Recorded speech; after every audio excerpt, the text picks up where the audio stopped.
Trevor Richards making his Blue Jays debut after being traded from the Milwaukee Brewers to the Toronto Blue Jays. Rowdy Tellez goes 1 inning in relief, giving up no runs and gaining 1 strikeout.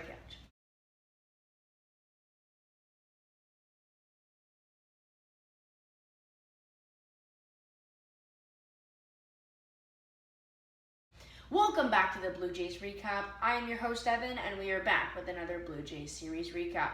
The Blue Jays just finished a 2-game series. Technically 3, but 1 game got rained out, and we have no clue when it's going to be rescheduled. But the games did not go all Blue Jays way, as they tied it 1-1 in this series, as the Blue Jays are now sitting in 3rd place in the AL East, and the Blue Jays also did not play bad or mess up, except in the first game. But in the second game, they had a blowout game, going for a 10-2 win with a amazing Hyun-Jin Ryu start. Did I not call it that Hyun-Jin Ryu would have a better start with Danny Jansen behind the plate? I don't know, but I think I did. The Blue Jays are sitting only 2 games above the New York Yankees for 3rd place, and right now they are 5.5 games behind the Tampa Bay Rays for 2nd place, and 8 games behind Boston for 1st. This AL East is going to be a dash for the finish by the end of the year, but it is extremely exciting as well. In that first game, it was not the Blue Jays' way, as the Blue Jays lost the game, sadly, by the score of 7-5. It was Steven Matz on the mound again, not having an amazing start. Steven Matz has not been playing amazing since he's been going on the went on the COVID protocol list, and has come back in not a very good way, as he has not pitched very well at all. Steven Matz only went a whopping 3 innings, giving up a ton of runs. Steven Matz went 3 innings, giving up 4 hits, 4 runs, 3 of them earned, and now has a 4.72 ERA, as they had to use 6 pitchers in that game, including Trent Thornton, Tyler Saucedo, Jeremy Burns, Anthony Castro, and Jordan Romano. None of them got a good play. Bo Bichette had a fielding error in that game, giving up a run on first to give up a home run, and not many Blue Jays players played extremely well in that game, only getting 8 hits as a team. But Lourdes Gurriel Jr. went 3 for 4, now has bumped his average up to a 267. And Vladimir Guerrero Jr. did have a 2 for 3 night, which now has a 3.36 average. Randall Richie did have a home run in the 7th, as well as Lourdes Gurriel Jr.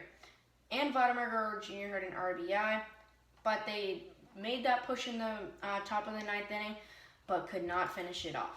In that game, it was all Orioles going into that last inning, as the Blue Jays did score some runs, but could not win the game. It was a commanding 7-2 lead, as the Blue Jays did commit some errors in that game.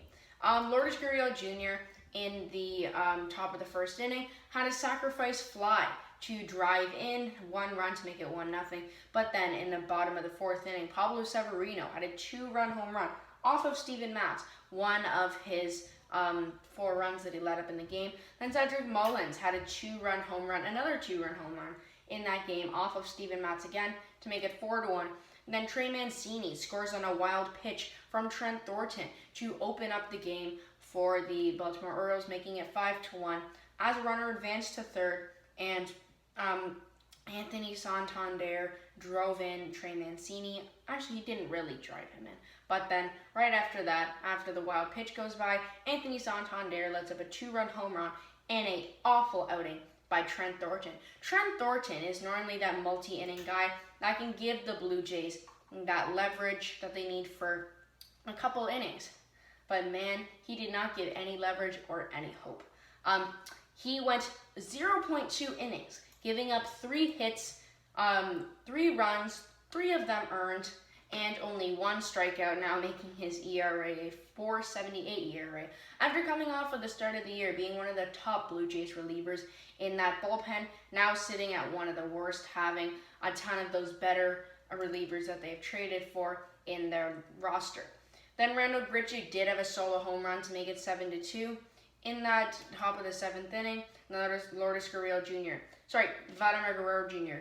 hit his 28th home run of the season into that backdrop in center field and made it 7-3. Then Lourdes Gurriel Jr. had a 2-run home run to make it 7-5 in the top of the 9th inning, but nothing happened after that.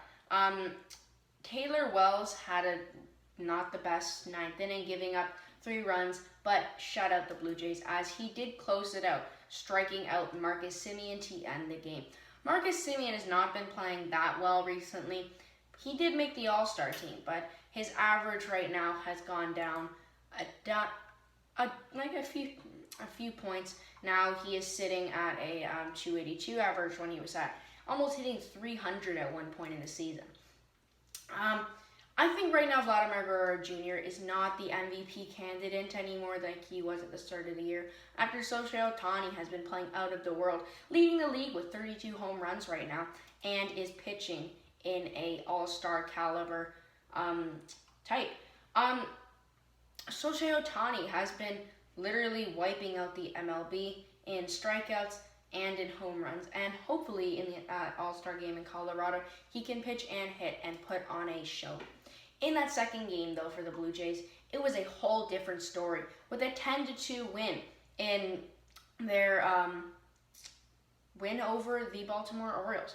So Santiago Espinal was the 5-hitter in that game, as George Springer was hitting 4. Actually, sorry about that. Santiago Espinal had a pinch hit, but in that game, it was Hyun-Jin Ryu on the mound, like I said before, meeting up again with Danny Jansen. Danny Jansen had a 1-for-4 day on the offensive side, as Hyun-Jin Ryu had an amazing start behind the rubber, going 5 innings, 5 hits only, 1 run, and 7 strikeouts. Then it was Trevor Richards, like I said before, making his Blue Jays debut, getting 1 strikeout and his 1 inning in relief. That was one of the strongest trades of the Blue Jays made, and hopefully it will pay off in the long run. Also, go watch the trade analysis about the Rowdy Tellez trade and the Joe Panik trade that I made.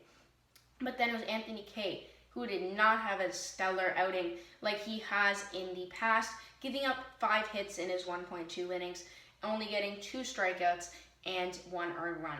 Anthony Kay at the start of the year and in that appearance where he started the game was phenomenal, but now he's slowed down a little bit, like Trent Thornton, and hopefully they can get rolling against that Blue Jays bullpen look even better, like they were at the start of the year when almost everyone was pitching well.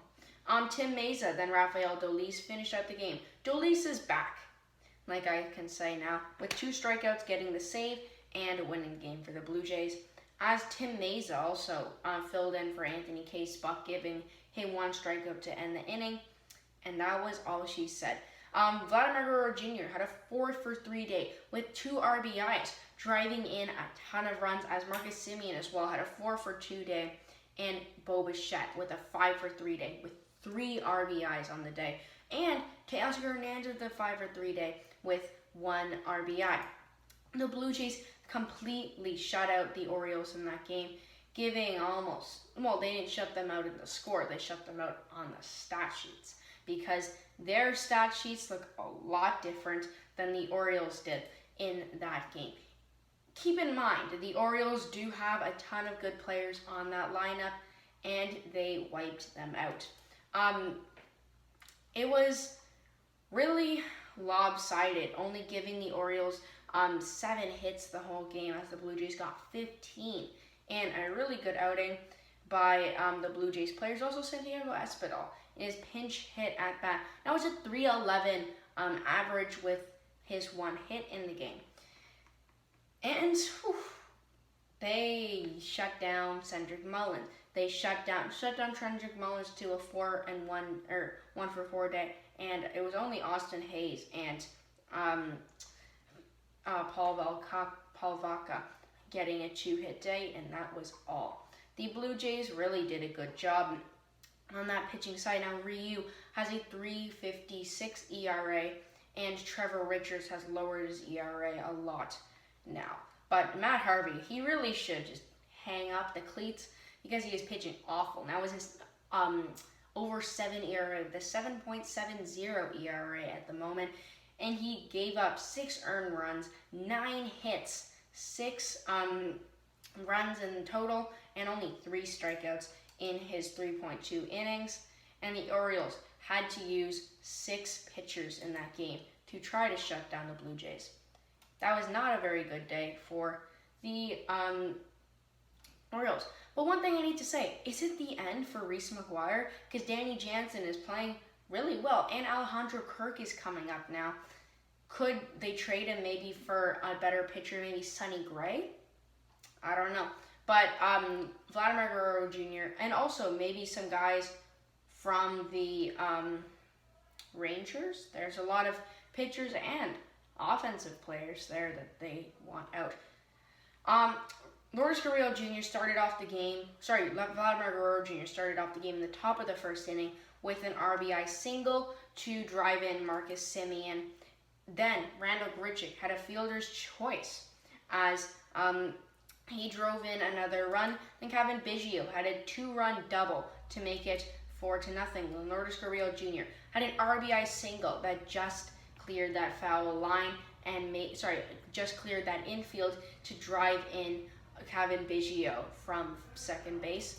Then Bo Bichette had an RBI single, making it 6-0, and that was a rocket that the center fielder could not make a play on as Marcus Semien scored. Then Kevin Biggio had a sacrifice fly to drive in Vladimir Guerrero Jr. from third to make it 7-0. Austin Hayes did have a sacrifice fly in that game to make it 7-1, but that was all for Hyun-Jin Ryu in that game, only giving up 1 run. Teoscar Hernandez had a stellar throw from right field, throwing out a running Trey Mancini that he just got out on a bullet that could have made it 7-2 on Hyun-Jin Ryu's day. Then Bo Bichette, the only homer for the Blue Jays in that game, with a 2-run home run to make it 9-1. Then Teoscar Hernandez had an RBI double. The only other scoring was from Ryan Mountcastle, having an RBI single in the top of the 8th inning, but that was all for the scoring for the Orioles as Rafael Dolis gets the last out on Austin Hayes on a ground out to Bo Bichette that they got an easy out. People I need to shout out in this series, Vladimir Guerrero Jr. has played so well. Danny Jansen, again coming back, has been playing well, and George Springer. All of them playing well. There's not much that I can talk about in this series because it's only a 2-game series, but Springer now hitting .213, not the best, but has an .809 OPS, which is not bad. He right now is sitting at 13 hits and his 5 home runs, but being that big boost of offense that the Blue Jays needed, and that just veteran role on that team, that young Blue Jays team that, again, they've needed for a while. Vladimir Guerrero Jr. obviously being the Blue Jays MVP player, not really anymore, but you know what I mean. Now having 28 home runs, gaining 1 in that series with a .341 average. How do you hit .341 with a 1.116 OPS and 104 hits as well as 73 RBIs? This guy is playing out of his mind, but you know who's playing better? Shohei Ohtani. And our last player, Danny Jansen, coming back from his injury, did make 1 start before, but it wasn't that amazing. So now he is back, he is rolling, and he has a 207 average with 19 hits, 3 home runs, and 8 RBIs, and has a .538 OPS. But again, his defense has really helped a lot as he has enhanced Hyun-Jin Ryu in his use, because in those earlier innings he was not using his changeup a lot. He was going fastball slider most of the first inning and second inning, but then he put in that changeup, he put in that curveball, and he made him an even better finesse pitcher, and he was hitting his spots a lot more. If you look at those spray charts where Hyun-Jin Ryu was pitching, in that first parts of the time when Danny Jansen wasn't here, he wasn't hitting those outside zones, and when he was hitting those zones, it was normally in the middle and guys were mashing off of him. But right now, he is hitting his zones and is playing much better than pitching much better than he was when Reese McGuire was behind the dish. Speaking of Reese McGuire, he is starting the game against the Tampa Bay Rays in a 7-10 start. It is going to be Alek Manoah on the mound for the Toronto Blue Jays, as the Blue Jays are trying to move up in the standings and shut down the Rays after the Rays came back after sweeping the doubleheader against the Cleveland Indians.